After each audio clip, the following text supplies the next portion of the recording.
Well, there are several ways to do it.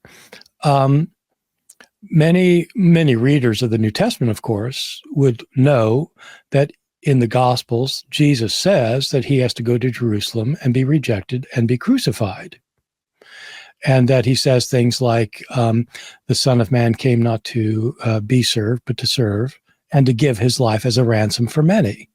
And so they notice that, in fact, Jesus does talk about an atonement. And in the Gospels, that's right.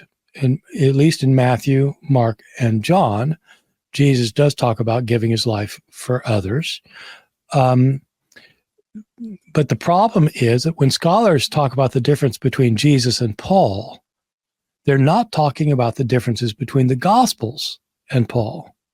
The Gospel writers, who are Christians who believe in the death and resurrection of Jesus, who are writing 40, 50, 60 years later, of course understood that Jesus would have said the same thing that they believe.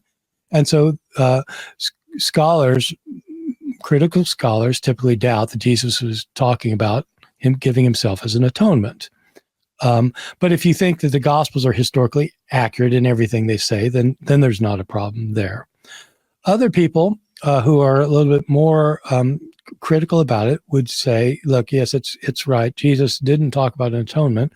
Paul did, but Jesus is living before his death and Paul's living after his death.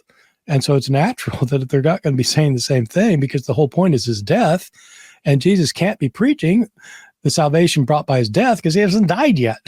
And so during his life, he's telling people to keep the commandments. And so that's an interesting way to reconcile it. I had seminary professors who reconciled it that way, but it does create a problem, because if Jesus was right that God would forgive you if you repented, then why did he have to die? God could just forgive you.